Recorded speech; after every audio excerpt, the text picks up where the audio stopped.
Hello everyone, कैसे हैं आप लोग। Welcome to my channel Tripathi classes.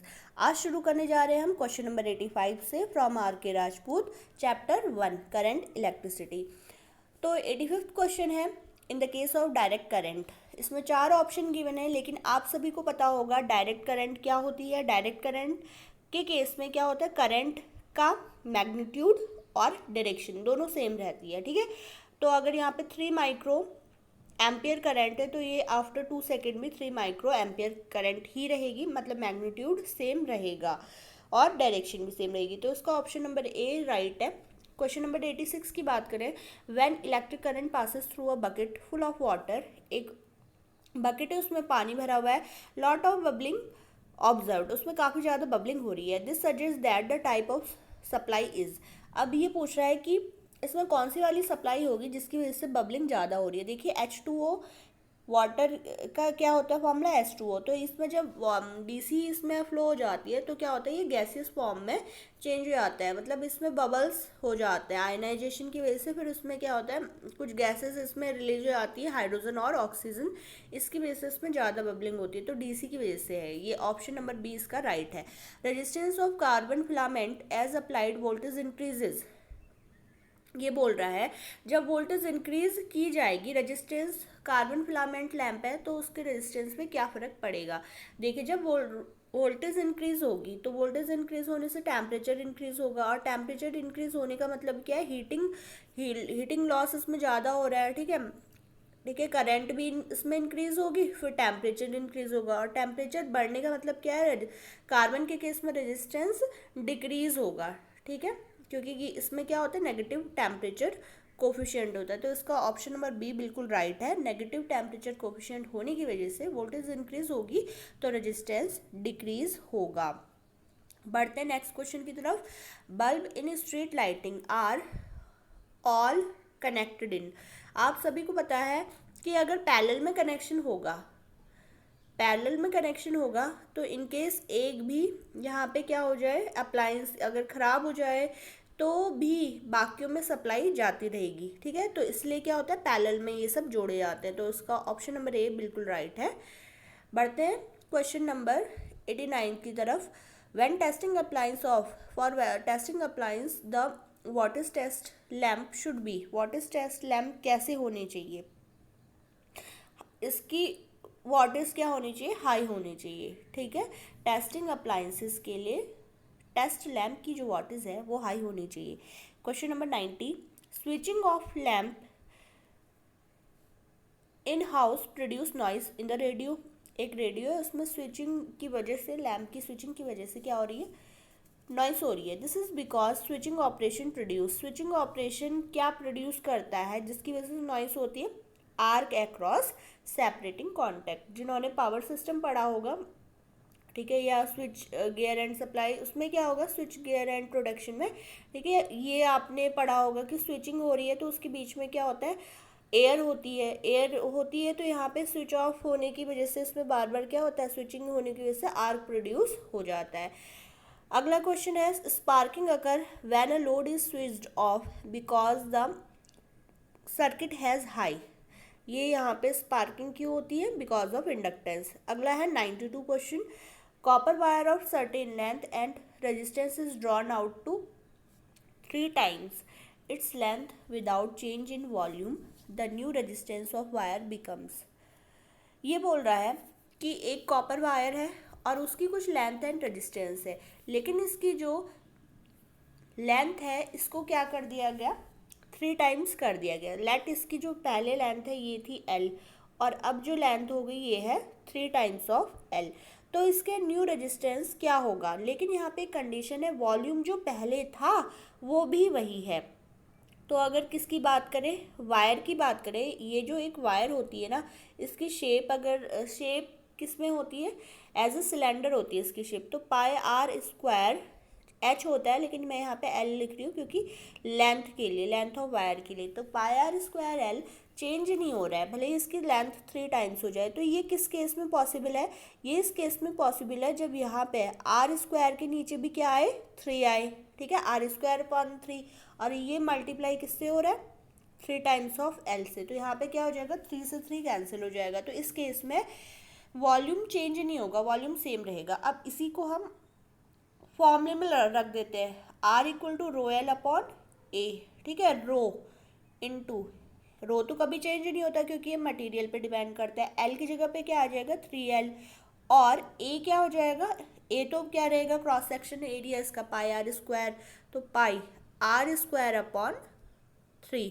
अभी मैंने वॉल्यूम वाले से आपको बताया था, तो यहाँ पे 3 ऊपर चले आएगा, मल्टीप्लाई हो जाएगा, न्यूमरेटर में जाके क्या हो जाएगा, ये 9 टाइम्स हो जाएगा। तो R equal to 9 times of जो पुराना वाला रेजिस्टेंस है, ये उसका क्या हो जाएगा, 9 टाइम्स हो जाएगा। तो ये इसका सी वाला ऑप्शन राइट है, 9 टाइम्स वाला। When resistance element of a heater fuses, then we reconnect it after removing a portion of it.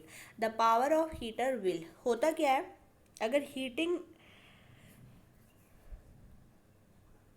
Fuse का जो ठीक है, अगर हीटर की बात करें हम, ठीक है, हीटर में जो वायर है वो हो गई है, वो काफ़ी क्या हो चुकी है, अगर जल गई है तो क्या किया जाता है, उसको हटा दिया जाता है। अगर उस वायर को तुमने हटा दिया, अगर उस वायर को हटा दिया और जो पोर्शन है उसको ऐड कर दिया, तो इसमें बेसिकली हुआ क्या, इसमें क्या हुआ, लेंथ ऑफ वायर कम हो गई, ठीक है। जितनी पहले लेंथ थी वो तो आगे से डैमेज हो चुकी है, उसको हटा दिया, अब सिर्फ इतनी रह गई लेंथ, तो लेंथ यहाँ पे कम हो गई है।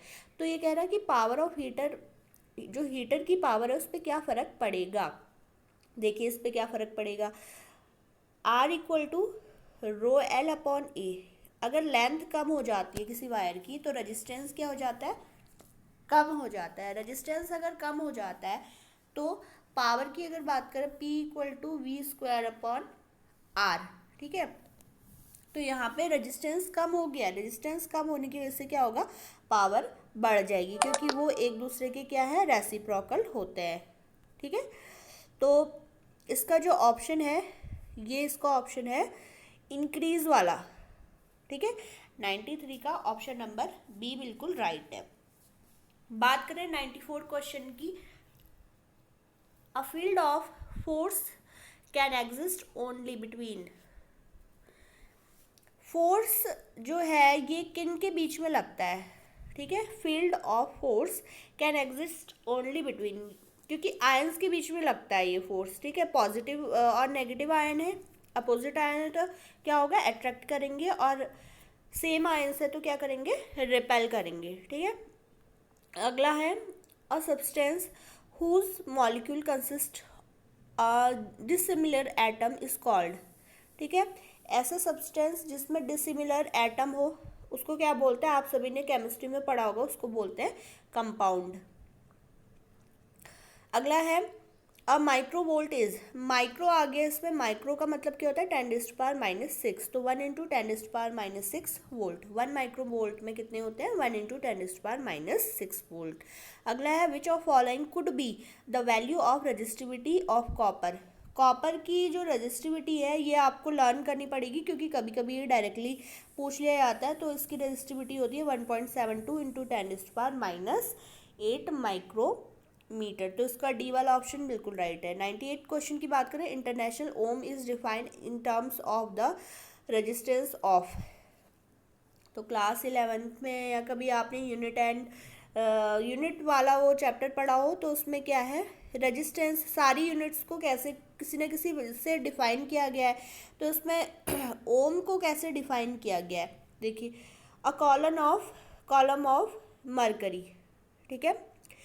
3 identical resistors are first connected in parallel, पहले 3 रेजिस्टेंसेस को पैरेलल में कनेक्ट किया जाता है, देन इन सीरीज, फिर सीरीज में कनेक्ट किया जाता है। The resultant resistance of first combination to the second, ये पहले का इफेक्टिव रेजिस्टेंस और दूसरे के इफेक्टिव रेजिस्टेंस दोनों का क्या पूछ रहा है, रेशियो पूछ रहा है।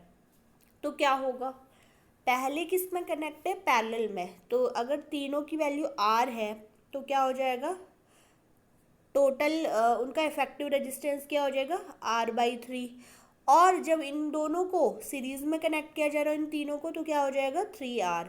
तो यहाँ से आप देख सकते हो R से R तो कैंसिल हो जाएगा, तो यहाँ पे जो रेशियो रह जाएगा 1:9। तो इसका ऑप्शन नंबर बी बिल्कुल राइट है, 1/9 टाइम्स, ठीक है। Which of following relation is incorrect, इनमें से कौन सा वाला रिलेशन इनकरेक्ट है। P equal to V into Y होता है, P equal to I square R, ये भी राइट है। P equal to V upon R square, ये गलत है, तो सी वाला ऑप्शन इसमें रॉन्ग है। फिर 101 क्वेश्चन की बात करें, which method can be used for absolute measurement of resistance, resistance की मेजरमेंट के लिए कौन सा मेथड यूज किया जाता है। तो इसका ऑप्शन नंबर डी बिल्कुल राइट है, wheat stone bridge method. Wheat stone bridge method से क्या होता है, रेजिस्टेंस का मेजरमेंट किया जाता है। तो अगला है the equivalent resistance between, question number 102, the equivalent resistance between L and M of circuit. यहाँ पे एल और एम के बीच में क्या बताना है आपको, इक्विवेलेंट रेजिस्टेंस बताना है। तो आप क्या करोगे, सबसे पहले 6 एंड 14 यहाँ पे देखिए, बताना किस किस के बीच में, एल और एम। सबसे आपको तो ये पता होना चाहिए कि किन दो टर्मिनल्स के बीच में इफेक्टिव रेजिस्टेंस निकालना है। इसके बाद आपको ये देखना है, देखिए 8 यहाँ पे जो 6 ओम है and 14 ohm, both are in series connection. देखिए सीरीज कनेक्टेड है ये आपस में, तो यहाँ से आपको मिल जाएगा 20 ओम। अब ये 20 ओम और 20 ओम आपस में किस में कनेक्टेड है, 20 ओम ये और 20 ओम ये आपस में किस में कनेक्टेड है, पैरेलल में। तो ये क्या बना देंगे, 10 ओम, 20/2 10 ओम, ठीक है। अब ये 10 ओम एंड ये वाला 10 ओम, यहाँ से 10 ओम आएगा और ये वाला 10 ओम आपस में किस में हो गए, ये भी सीरीज में है। तो 10 ओम एंड 10 ओम अगर आपस में सीरीज में है तो मिलके क्या बना देंगे, 20। अब ये पूरा जो आया ये आया 20, और ये दो अलग अलग टर्मिनल्स पे क्या है, यहाँ पे देखो ये 20 ओम है, तो ये दोनों मिलके क्या बना देंगे, पैरेलल में कनेक्शन करेंगे। तो ये हो गया आपका इसका ऑप्शन नंबर 1 बिल्कुल राइट है, 10 ओम। 20 ओम और 20 ओम दोनों लास्ट में किस में थे, पैरेलल में थे, तो ये 20/2 कितना हो गया, 10 ओम। अगला है question number 103, 6 ohm resistors are connected to form a triangle. 6 ohm resistors आपस में कनेक्ट किए गए हैं ट्राइंगल में।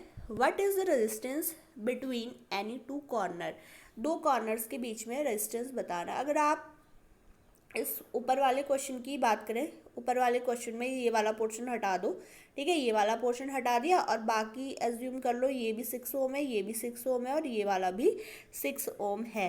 तो दो कॉर्नर सपोज उसमें मैंने एल और एम ले लिए, तो यहाँ पे 6 और 6 ये दोनों मिलके क्या बना देंगे, दोनों सीरीज में है, 6 and 6 12 Om.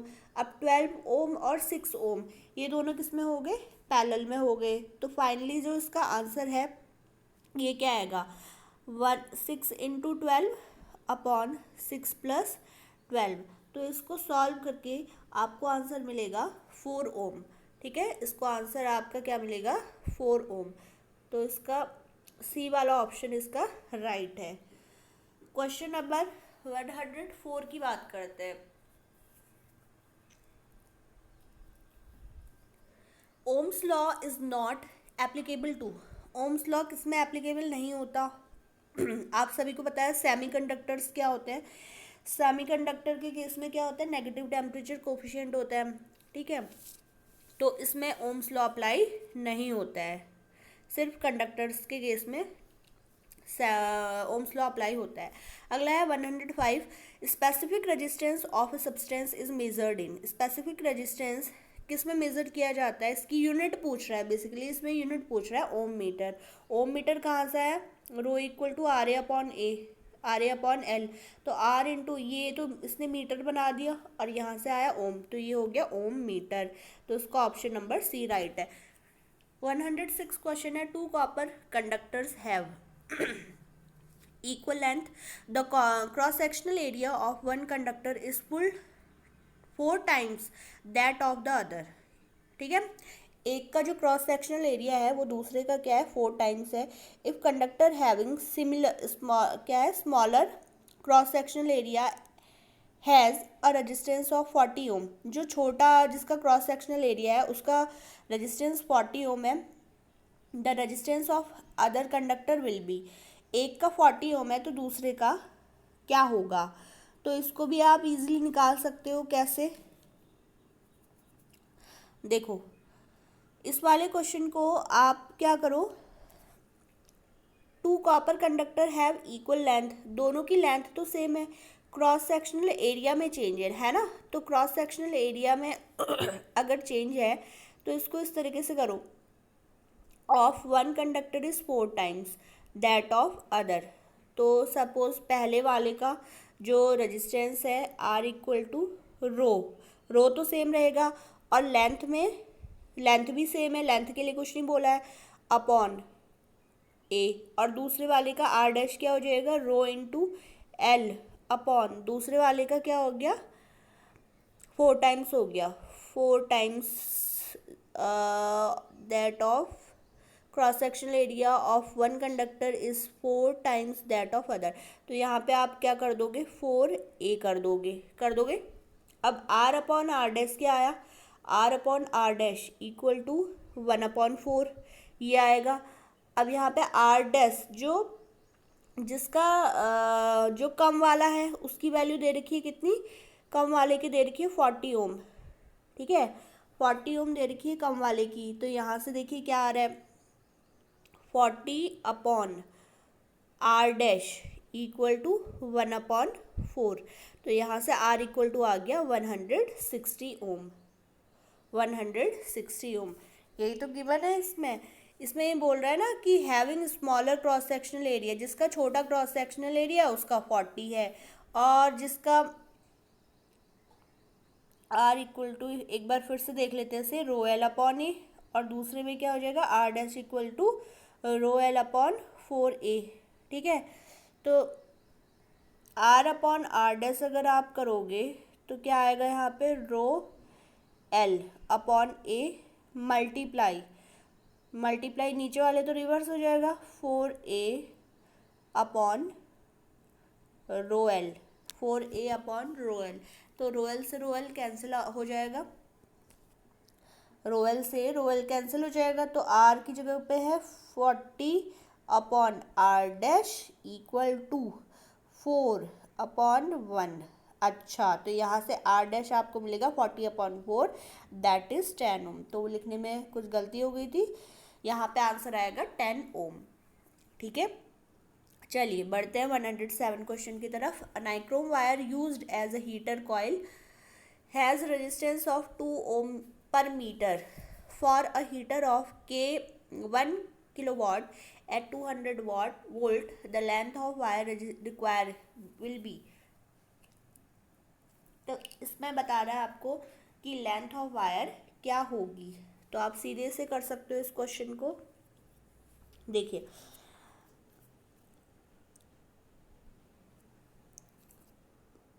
A nichrome wire used as heater coil has resistance 2 ohm per meter। अगर 2 ohm per meter है, let the length of resistor is L, ठीक है।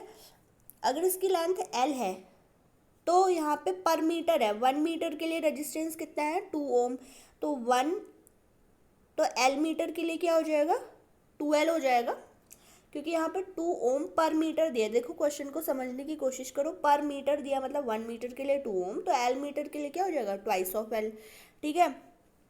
तो ये तो इसका रेजिस्टेंस हो गया। अब आप इसको सीधे फॉर्मूले में रख दो, फॉर्मूला क्या है हमारे पास, P equal to V square upon R, ठीक है। P की जगह पे क्या आ जाएगा, 1000, वी स्क्वायर दैट इज 200, 200 मतलब 40,000 अपॉन आर की जगह पे क्या आ जाएगा, 4, यहाँ पे 2 ओम पर मीटर है ना, तो यहाँ पे 2L हो जाएगा, ठीक है। तो 2L उधर गया तो क्या हो जाएगा, L इक्वल टू, डायरेक्टली इसका आंसर क्या आ जाएगा, लेंथ ऑफ वायर क्या आ जाएगी, 20 मीटर। तो 20 मीटर इसका आंसर आ गया, डी वाला ऑप्शन इसका राइट है। बढ़ते हैं नेक्स्ट क्वेश्चन की तरफ, question number 108। Temperature coefficient of resistance is expressed in terms of. Temperature coefficient किसी भी रेजिस्टेंस का, देखो इसका फॉर्मूला कहाँ से आता है, R T equal to R naught 1 + α t, हम सभी को पता है इसका फॉर्मूला, ठीक है, 1 + α t होता है। तो आर नॉट आप डायरेक्टली यूनिट भी निकाल सकते हो इसकी, R naught plus R naught alpha T जो है वो अंदर क्या हो जाएगा, मल्टीप्लाई हो जाएगा आर नॉट। अब यहाँ पे यूनिट्स में का रूल क्या होता है, जिसके साथ इसको ऐड किया जा रहा उसकी यूनिट होती है ना, जो आर नॉट अल्फा टी है इस पूरे की यूनिट वही होगी जो इस आर नॉट की है। इसकी यूनिट है ओम, तो इसकी यूनिट भी क्या होगी, ओम। यहाँ पे क्या आ रहा है, ओम मल्टीप्लाई अल्फा की मुझे यूनिट नहीं पता, मैं इसे एक्स लिख दे रही हूँ, और टी की यूनिट क्या हो जाएगी, डिग्री सेंटीग्रेड, ठीक है। तो आपने 11th में भी पढ़ा होगा यूनिट्स कैसे डिराइव की जाती है, ओम से ओम कैंसिल डाउन हो जाएगा, तो एक्स इक्वल टू क्या हो जाएगा, 1/डिग्री सेंटीग्रेड। तो ये जो टेम्परेचर कोफिशिएंट होता है इसकी यूनिट होती है पर डिग्री सेंटीग्रेड। यहाँ पे मैं देख पा रही हूँ ऑप्शन एक भी राइट नहीं है, यहाँ पे भी मिस प्रिंटिंग है, तो आप कहीं पे इस पे लिख सकते हो पर डिग्री सेंटीग्रेड इसकी यूनिट होती है, ठीक है। अगला है which of following material has least resistivity, इनमें से किसकी लीस्ट रजिस्टिविटी, सबसे कम रजिस्टिविटी किसकी होगी, जिंक, मरकरी, लिड, कॉपर। तो इसका ऑप्शन है कॉपर। कॉपर क्योंकि गुड कंडक्टर है तो उसकी रजिस्टिविटी कम होगी। According to the fuse law the current carrying capacity varies as, ठीक है, करंट कैरिंग कैपेसिटी, इसके लिए तो एक डेरिवेशन है कि ये कहाँ से आता है, उस डेरिवेशन पे मैं नहीं जा रही हूँ, लेकिन जो करंट कैरिंग कैपेसिटी है ये जो है डायरेक्टली प्रोपोर्शनल होता है डायमीटर, जो उस कंडक्टर का डायमीटर है उसका 3/2, ये डेरिवेशन के थ्रू आता है, आप चाहे इसको अभी लर्न कर लो। तो जो है डायमीटर का 3/2 पे डिपेंड करती है करंट कैरिंग कैपेसिटी, तो इसका ऑप्शन नंबर डी बिल्कुल राइट है, ठीक है। Which of following lamp will have least resistance at room temperature, इनमें से सबसे कम रेजिस्टेंस किसका होगा, सबसे कम रेजिस्टेंस हमेशा उसका होता है जिसकी पावर ज़्यादा होती है, ठीक है। तो किसकी पावर ज़्यादा है, 200 watt. Which resistor will be physically larger in size, देखिए ऊपर वाले क्वेश्चन को आप ऐसे भी कर सकते हो, P = V²/R, जिसका रेजिस्टेंस सबसे कम होगा तो उसकी पावर ज़्यादा होगी ना, तो इसलिए 200 वाट है। अगला है 112, which resistor will be physically larger in size, इनमें से कौन सा रजिस्टर ज़्यादा साइज़ का होगा। ज़्यादा साइज़ का मतलब क्या होता है, देखो जिसकी वॉटेज ज़्यादा होती है, जिसकी वॉटेज ज़्यादा होती है वही वाला रेजिस्टेंस क्या होता है, लार्ज साइज़ का होता है। तो आप यहाँ पे ओम देख के आप कैलकुलेशन मत करने लग जाना कि 100 ओम है कि 1 मेगा ओम ये सबसे बड़ा है, लेकिन ऐसा नहीं होता, फिजिकली लार्जर साइज उसका होगा जिसकी वॉटेज ज़्यादा होगी। तो यहाँ 50 वाट वाला एक दिख रहा है मुझे, 10 ओम 50 वाट, इसका साइज सबसे ज़्यादा होगा। अगला है when current flows through the heater coil it glows but supply wiring does not glow because, होता क्या है, करंट किस में फ्लो कर रही है, हीटिंग कॉइल पे फ्लो कर रही है, ठीक है, ये ग्लो कर रहा है, but supply wiring does not, जो सप्लाई वायर है ना सिर्फ क्या होती है, हीटिंग कॉइल ही ग्लो करती है, सप्लाई वायर ग्लो क्यों नहीं करती, ये पूछ रहा है सप्लाई वायर ग्लो नहीं क्यों नहीं कर रही है। देखो resistance of heater coil is more than supply wire, जो इसका सी वाला ऑप्शन है, resistance of heater coil is more, इसका रेजिस्टेंस क्या है, ज़्यादा होता है, और इसी के साथ सप्लाई वायर भी है। एक तरीके से आप कह सकते हो ये दोनों रेजिस्टेंस किस में है, ये दोनों रेजिस्टेंस किस में जुड़े हुए हैं, सीरीज में जुड़े हुए हैं। वायर की बात करें, ये सप्लाई वायर का रेजिस्टेंस सपोज आर है और इसका रेजिस्टेंस R' है, लेकिन R' ज़्यादा होता है, ठीक है, R' ज़्यादा होने की वजह से क्या होगा, यहाँ पे वोल्टेज ड्रॉप ज़्यादा होगा, V = I/R, जहाँ पे वोल्टेज ड्रॉप ज़्यादा होगा वो ज़्यादा ग्लो करता है। मैंने आपको ये बल्ब वाले केस में भी बताया था, एक क्वेश्चन मैंने आपको बताया था कि 2 बल्ब जुड़े हुए हैं सीरीज में, और कौन सबसे ज़्यादा ग्लो करेगा, वो ही सबसे ज़्यादा ग्लो करेगा जिसमें क्या होगा, वोल्टेज ड्रॉप ज़्यादा होगा, वोल्टेज ड्रॉप उसी में ज़्यादा होगा जिसका रेजिस्टेंस ज़्यादा होगा, रेजिस्टेंस उसका ज़्यादा होगा जिसकी वॉटेज कम होगी। तो ये कुछ क्वेश्चन बेसिक वाले हैं, आपको ये ध्यान में रखने पड़ेंगे। इसका आंसर क्या है? सी वाला राइट है। Resistance of heater coil is more than supply wire, तो जिसका रेजिस्टेंस ज़्यादा उसमें वोल्टेज ड्रॉप ज़्यादा, और वोल्टेज ड्रॉप का सीधे सीधे रिलेशन किससे है? ग्लो करने से है। अगला है 114 question, the condition for the validity under ohms law is that. Ohm's law valid रहे इसके लिए कंडीशन क्या है? इसके लिए कंडीशन क्या है? रेजिस्टेंस क्या होना चाहिए? एक जैसा होना चाहिए, यूनिफॉर्म होना चाहिए। रेजिस्टेंस को ऐसा नहीं कि टेम्परेचर के साथ चेंज हो रहा है, उसमें लिखा हुआ है ना कि physical condition should be same, तो उसमें इसलिए यह है ए वाला ऑप्शन इसका बिल्कुल राइट है। अगला है which of following statement is correct, इनमें से कौन सा वाला स्टेटमेंट करेक्ट है? A semiconductor is a material whose conductivity is same as between that of conductor and an insulator। ये ए वाला ऑप्शन राइट लग रहा है मुझे। देखिए, सेमीकंडक्टर की कंडक्टिविटी इंसुलेटर से तो ज़्यादा होती है और कंडक्टर से कम होती है, तो ए वाला ऑप्शन राइट है, आपको बाकी ऑप्शन पढ़ने की ज़रूरत नहीं है। अगला 116 क्वेश्चन है, a rheostat differ from potentiometer in the respect that is, in the respect that is, A option has lower wattage rating, B has higher wattage rating। देखिए इसमें क्या होती है? हायर वॉटेज रेटिंग होती है किसमें? रोस्टेड में, तो इसका बी वाला ऑप्शन जो है वो बिल्कुल राइट है। अगला है the weight of an aluminium conductor as compare to a copper conductor of identical cross sectional for same electric resistance is. Aluminium की अगर कंडक्टर की बात करें कॉपर कंडक्टर से, दोनों का क्रॉस सेक्शनल एरिया भी सेम है लेकिन और रेजिस्टेंस भी सेम है। देखियो इन दोनों में डिफरेंस किसका होता है? वेट का होता है, ठीक है। एल्यूमिनियम की जो वायर होती है वो क्या होती है?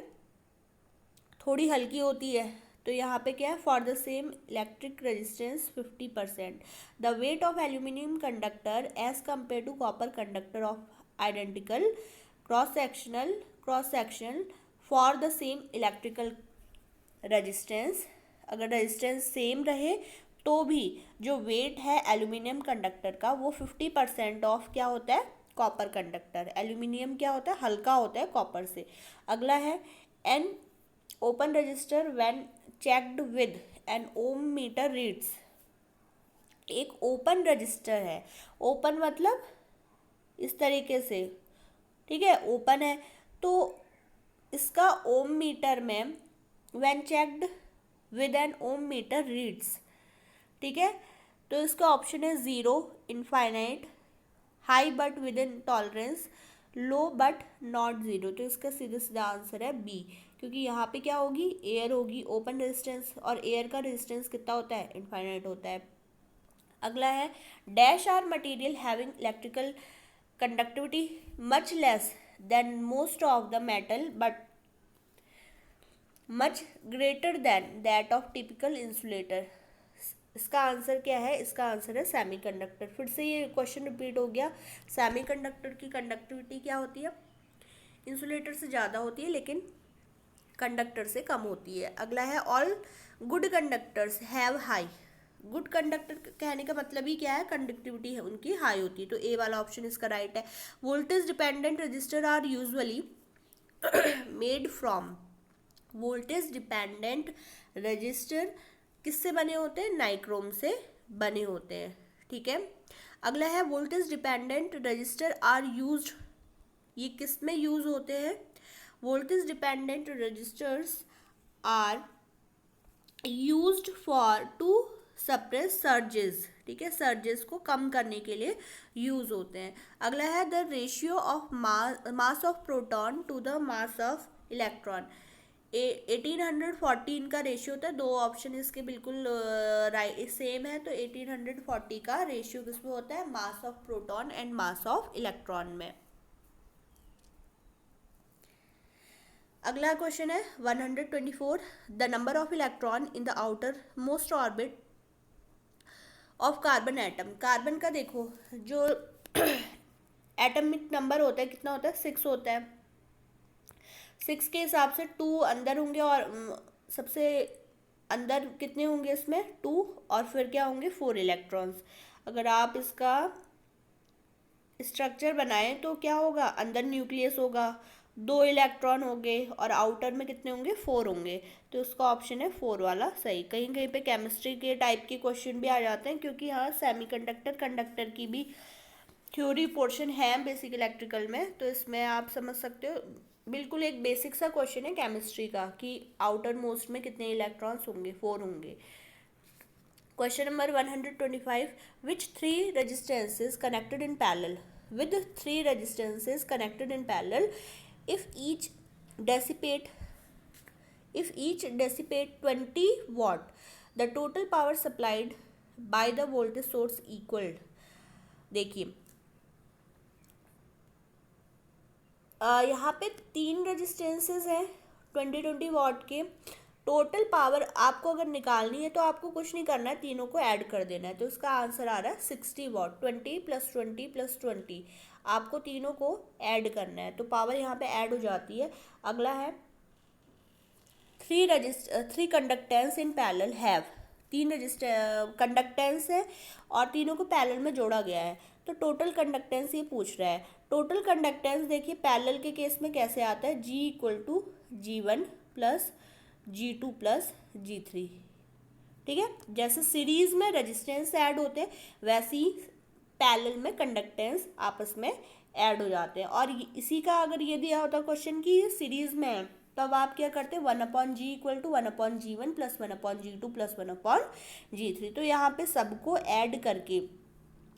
ऐड करके आंसर कितना आ रहा है, 9000 माइक्रो ओम। अगला है अ थर्मिस्टर हैज़। थर्मिस्टर का क्या होता है, नेगेटिव टेम्परेचर कोफिशिएंट होता है। ठीक है, इसका बी वाला ऑप्शन बिल्कुल राइट है। पॉजिटिव टेम्परेचर कोफिशिएंट इसका नहीं होता, 0 नहीं होता, नेगेटिव टेम्परेचर कोफिशिएंट होता है। अगला है if I, R and T are current, resistance and time respectively, then according to Joule's law heat produced will be proportional to heat का जो सीधे सीधे फॉर्मूला I2RT होता है। ठीक है, तो I2RT इसका ए वाला ऑप्शन बिल्कुल राइट है। अगला 129 क्वेश्चन है, nichrome wire is an alloy of. Nichrome wire किस किस से मिलके बना होता है, निकल प्लस क्रोमियम। ठीक है, निकल प्लस क्रोमियम इन दोनों से मिलके बना होता है नाइक्रोम। नाम से ही पता चल रहा है, निकल प्लस क्रोमियम। ठीक है, when a voltage of 1 volt is applied, a circuit allows 1 microampere current to flow through it. अगर 1 वोल्ट सप्लाई है तो यहाँ पे करंट कितनी फ्लो हो रही है, 1 माइक्रो एम्पियर करंट फ्लो हो रही है। The conductance of circuit is, इसका कंडक्टेंस क्या होगा। तो अगर इसका कंडक्टेंस निकालना है तो आप सीधे सीधे पहले इसका रेजिस्टेंस निकालो। रेजिस्टेंस R = क्या होगा, V/I। तो यहाँ से V/I क्या आएगा, 10⁶ ओम आएगा। और 10⁶ ओम आया है तो इसी का रिवर्स क्या हो जाता है, कंडक्टेंस। तो यहाँ पे आ जाएगा 1 माइक्रोमो। 1 माइक्रोमो क्यों लिखा हुआ, देखिए 10⁶ ओम है, इसी का रिवर्स क्या हो जाएगा, 10⁻⁻6 मो। ठीक है, अब 10⁻⁻6 मो कहो चाहे इसको माइक्रोमो कहो, एक ही बात है ना। ये हट जाएगा, माइक्रो लिखने में ये हट जाएगा, तो उसका फर्स्ट वाला ऑप्शन राइट है। बढ़ते हैं 131 क्वेश्चन की तरफ। विच of following can have negative temperature coefficient. Negative temperature coefficient किसका होगा, जो ओम्स लॉ को फॉलो नहीं करते। ओम्स लॉ को फॉलो कौन नहीं करेंगे, इनमें से पहला है कंपाउंड ऑफ सिल्वर, दूसरा है लिक्विड मेटल, तीसरा है मेटालिक अलॉय, थर्ड है इसका फोर्थ है इलेक्ट्रोलाइट्स। तो इलेक्ट्रोलाइट्स जो है ओम्स लॉ को फॉलो नहीं करते। बाकी जो भी है मेटल या मेटालिक से ही वो है कनेक्टेड है। जैसे सिल्वर है, इसमें सिल्वर है, ये मेटल हो गई, लिक्विड मेटल हो गई, मेटालिक अलॉय, ये सब ओम्स लॉ को फॉलो करेंगे, लेकिन इलेक्ट्रोलाइट नहीं करता। क्वेश्चन नंबर 132, कंडक्टेंस रेशियो मो। अब देखिए यहाँ पे एक आप कह सकते हो एनालॉजी है, इसमें कंडक्टेंस की यूनिट क्या है, मो है। तो अब कौन सा वाला राइट है? सीधे सीधे रेजिस्टेंस की यूनिट क्या हो गई? ओम।